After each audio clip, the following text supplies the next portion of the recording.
Grabe yung natutunan ko kanina sa YLTS, December 27, Day 2 ng YLTS 2024.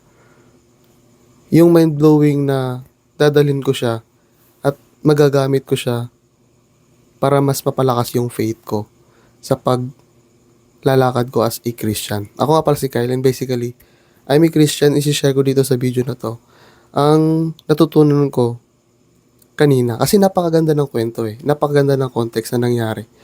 And, i-share ko sa inyo yon para makatulong din at makadagdag din ng faith sa atin, especially sa mga young people at sa mga nagsastruggle sa faith nila, syempre. So, ang ginamit kanina na context is Acts chapter 3. Ang nangyari sa Acts chapter 3, nagsama si Peter sa si John. 3 p.m. prayer, pumunta sila ng temple, and then sa temple na yon, may nanglilimos. Lame. Hindi ko alam Tagalog ng lame. Spelling niya, L-A-M-E, as per Bible. L-A-M-E, and as per Luke, kasi siya ang sumulat ng Acts, sabi niya, yung nanglilimos na yon, hindi na siya makalakad since birth.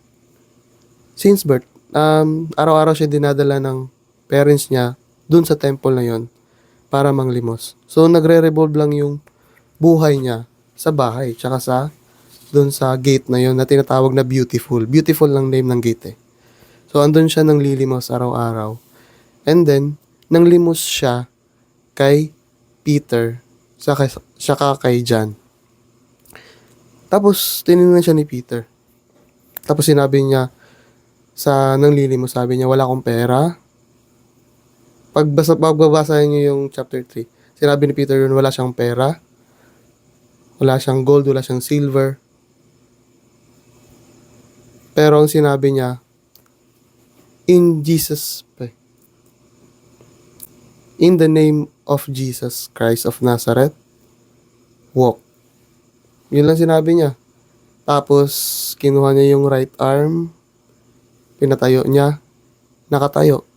Ang ginawa nung nanglilimos, tumalon siya, nagsaya, pumasok sa temple, nagpasalamat sa Diyos at sinamba niya ang Diyos. At yun yung pinaka-context ng ginamit ng pastor kanina. At ang lumikot sa utak ko, iba.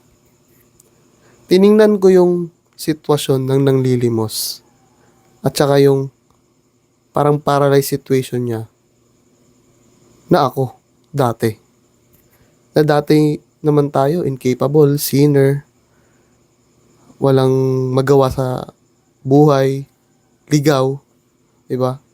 Like, napaka-paralyzed natin dati. To the point, binibig na lang natin yung mga bagay-bagay dito sa mundo. And, here comes Jesus Christ. Naging hope natin, naging source of strength natin, naging source of motivation, naging source of love, naging source ng light na mabigyan tayo ng pag-asa sa buhay natin. At doon at doon mas lumiwanag yung utak ko na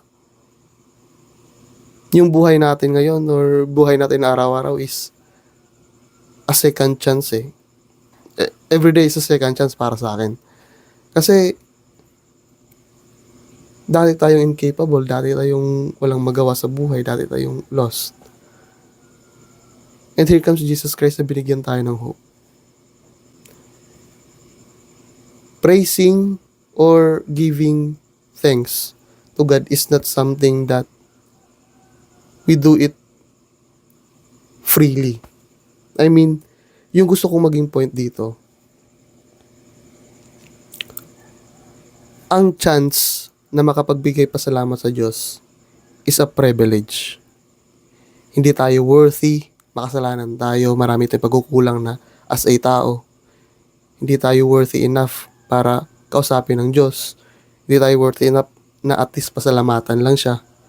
Pero it's a privilege na binigyan pa tayo ng chance ng Panginoong sambahin siya, pasalamatan siya, i-glorify siya. Diba? Buhay pa lang natin is a privilege eh. Privilege na binigay ng Diyos sa atin ng mabuhay tayo ng masaya, mapayapa. Siyempre, hindi mawawala yung mga trials kasi part yan para mag-grow tayo as a Christian at as a tao. Tinitingnan ko na siya as privilege. That's something na dahil privilege yung tingin ko sa kanya, privilege yung nangyayari sa buhay ko ngayon. It's something na hindi ko kayang i-take advantage. Parang nagigilty akong hindi gawin yung best ko. Hindi gawin yung ikakasaya ng Diyos, ikaka-glorify niya. Ano ba yung kinaka-glorify ng Diyos? Di ba? Sinabi niya sa mga disipulo niya, yung 3 utos niya lang, di ba? Na love your God with all your heart. Mahalin mo yung neighbor mo as you love yourself. Di ba? Tsaka yung isa pang utos niya,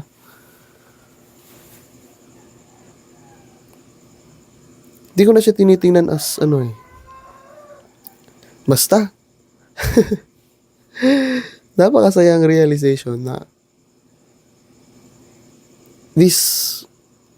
ang buhay na na-experience ko, hindi ko deserve to. It's a privilege.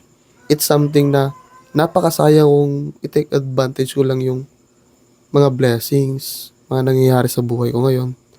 Because it's a privilege. It's a chance. Binibigyan tayo ng chance araw-araw na magbago, mas galingan pa natin, di ba? Mas pag-igihan pa natin yung mga bagay na pinagkatiwala sa atin. Dahil nga, it's a privilege eh. Kagaya nung nangyari sa nanglilimos. Dati tayong ganun. Pero in Jesus' name, binigyan pa tayo ng chance na tumayo ulit. May source of light, may source of hope in Jesus' name of Nazareth, diba? And sa ganyang perspective, mas may motivation tayo or mas may ugat yung faith natin eh. Mas dun masi-strengthen yung pagka-Christian natin at dun masusukat na ano ba talagang pinanghahawakan natin na sa Christian.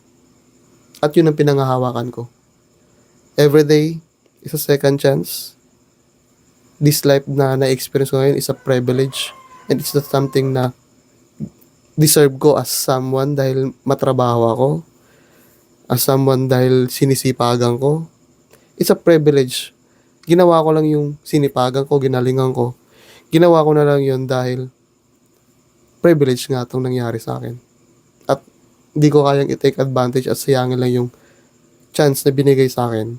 Kaya ginagalingan ko na. Binibigay ko na. And as reflection, na dahil privilege ko siyang tinitingnan, lahat ng mga ginagawa ko, at pinipilit kong ang ginagawa ko sa araw-araw, ay para i-glorify ang Panginoon. Di ba? Parang naging pastor pa ako nito. Pero yun lang ang gusto kong i-share ngayon. Na sa ganung mindset kasi, humble lang tayo eh. Tinitingnan natin lahat ng bagay source ng Panginoon eh. Privilege kasi sa Diyos lahat. Privilege kasi binigyan tayo ng chance. Tinubos tayo sa dugo niya. Everything is a second chance. Privilege talaga lahat to. Ma-praise siya, mapasalamatan siya, mag-give back yung mga dapat i-give back, ma-meet yung mga other young people or other Christian na kaisa mo ng paniniwala o mga taong naniniwala din kay Jesus or sa ating Diyos. It's a privilege. This life itself or lahat ng mga bagay na na-experience, blessing man yan or trials man yan, everything is a privilege para sa akin.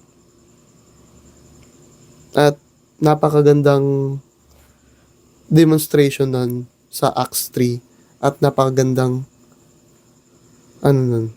logic, napakagandang pangyayari nun na document at napakasayang experience nun.